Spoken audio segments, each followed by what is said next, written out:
Hello everyone, this is Mr. Marr with Beat Theory, and this is our final introductory lesson before we go on to the drum sounds.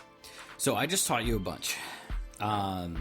There's 5 or 6 or 7 different vocab terms, and I think really the best way to learn is to do things.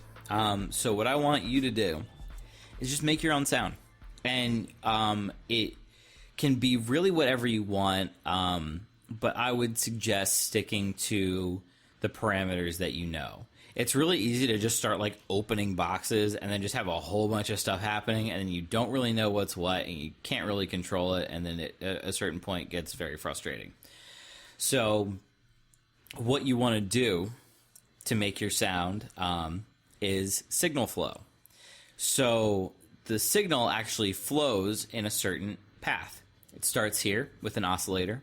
Once the sound is created in an oscillator, it goes through a filter, and again through the end, some effects, which we haven't really talked about, and the volume. So I'm going to open up an oscillator. I'm going to pick a square wave.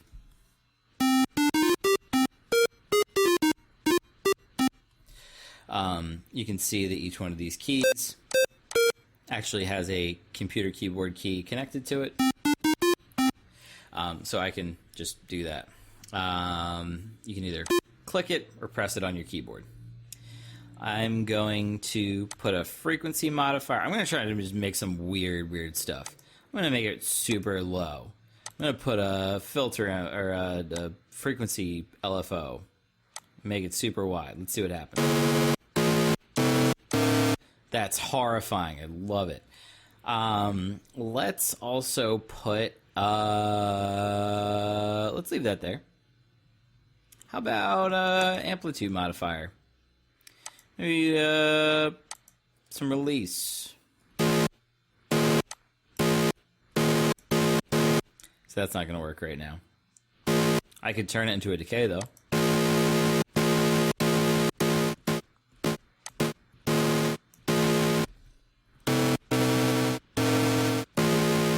That's kind of cool. I'm into it. I'm going to put maybe like a really slow cutoff LFO.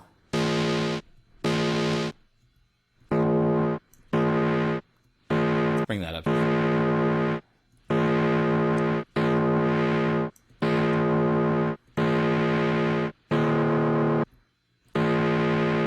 And then on the amplitude envelope, I want to see if I can make an actual release.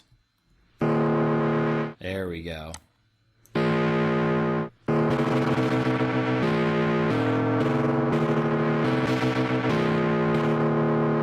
There you go. So that's a sound completely unique. I've never even made it before, but I just did that with the elements that I taught you about. I could even turn off that frequency modifier if I want it to be a little less aggressive. Maybe let's turn up that speed of that filter envelope a little bit, or filter LFO.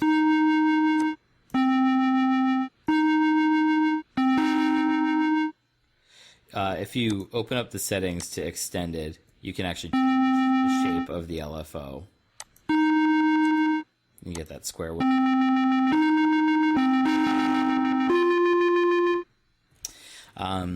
So I just want you to go through and do that. Create an oscillator, modify it with an envelope or an LFO, or both. Use some kind of filtering as well. And let's just see what you come up with. So once you have your sound, and I'm going to stick with that for now, you're going to use this right here. It's called Chrome Audio Capture. If you don't have it already, you can get it on the Google App Store. And this is the only app that I've found that can record sound from a web browser like this. Most things just record what comes out of your microphone. This records what's here. So I'm going to press that, start capture, and now it's recording. So I'm going to go back to my window.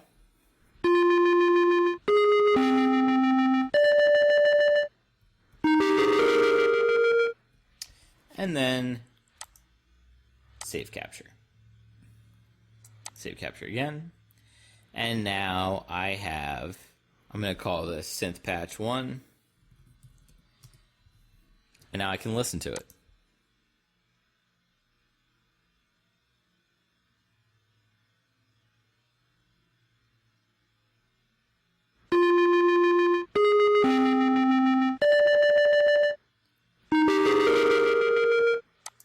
There you go.